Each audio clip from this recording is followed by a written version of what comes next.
Yo, how's it going everybody? You got Sketch here and welcome back to the channel, and also happy Halloween everybody. On this episode we're checking out an uncommon first-person shooter from Capcom that merges the worlds of vampires and spaghetti western, and the results are quite the mix. We're looking at Darkwatch, Curse of the West, developed by High Moon Studios and published by Capcom. Listen to the original Xbox and PlayStation 2 in 2005. This first-person shooter was one I remember renting from Hollywood Video way back in the day and going into it somewhat blind. Upon firing it up, you get an interesting western horror shooter with hints of steampunk aesthetic. Before we get too much further though, let's check out the story. You take the role of Jericho Cross, an ill-fated train robber in the midst of his biggest heist yet at the Darkwatch train, which is transporting a powerful entity. Upon finding the payload, he unknowingly releases vampire lord Lazarus Malkoth, who proceeds to bite you, causing you to turn in the process. While the Darkwatch isn't exactly fond of you, they take you in as their newest operative and leave it up to you to capture and defeat Lazarus once again. The campaign is broken up into 17 chapters that will chronicle your vampire hunting escapades. Sharpen your stakes and load up your revolver. Looks like you're going hunting. Gameplay-wise, you've got a mainly first-person shooter where you'll have a handful of segments in the third-person perspective, like the vehicle and horseback sections with your steed Shadow. Stages are pretty linear, taking you from point A to B, dispatching legions of the undead around you. Through the game's 17 chapters, you'll blast most everything in sight as Darkwatch's newest recruit, while also being their resident vampire.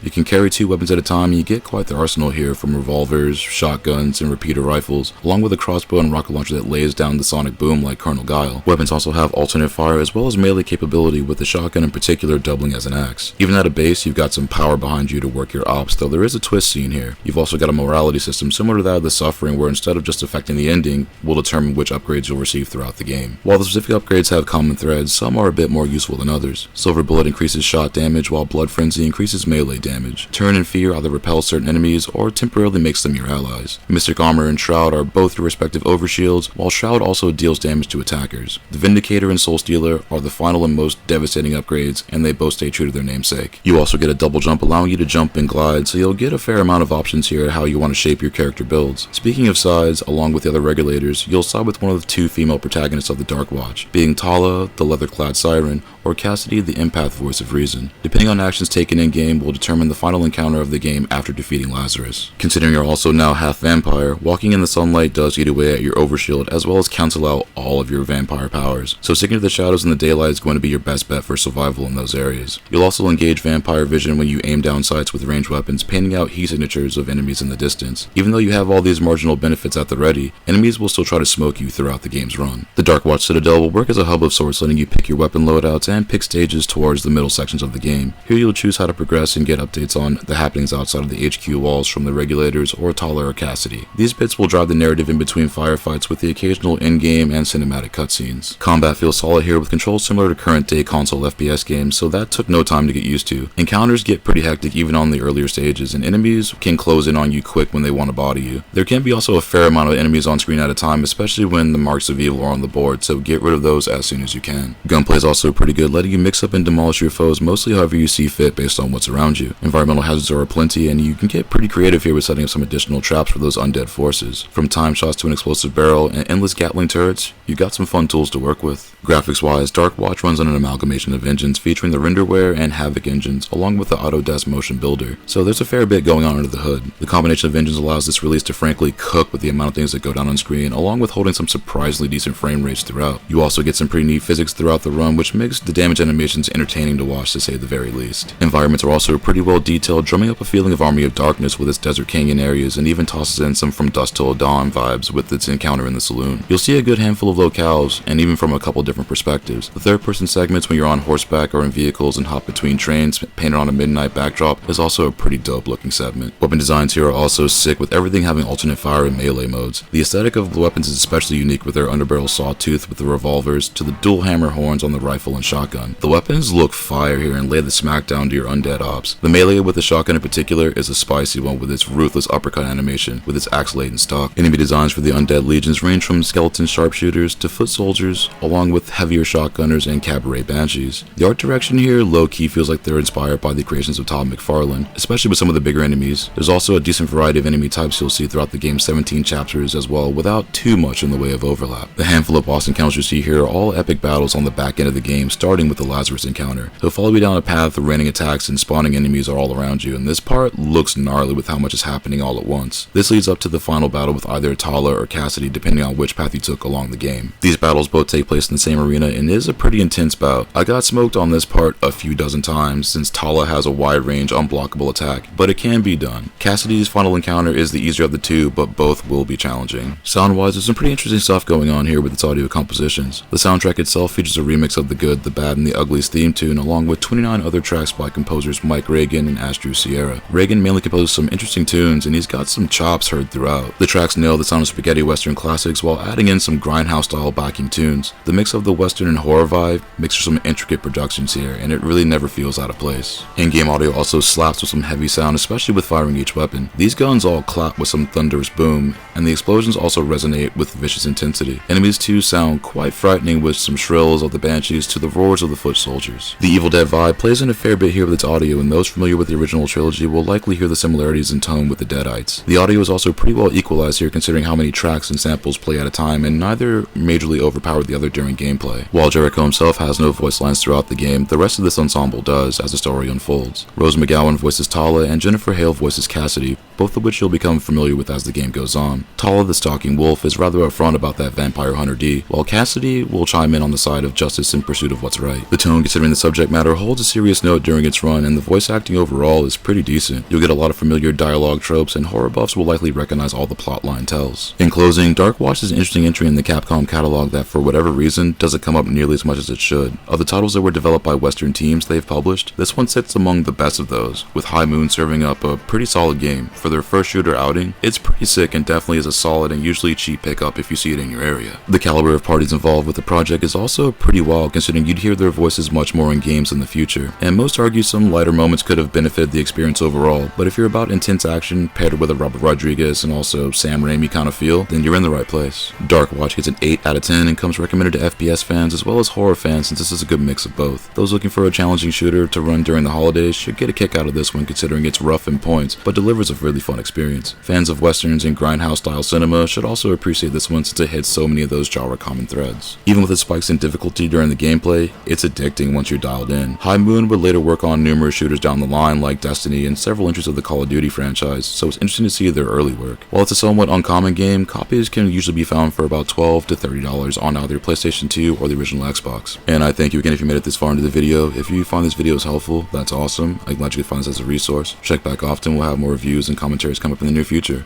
But until then, take it easy and stay safe out there. I'll see you on the next one.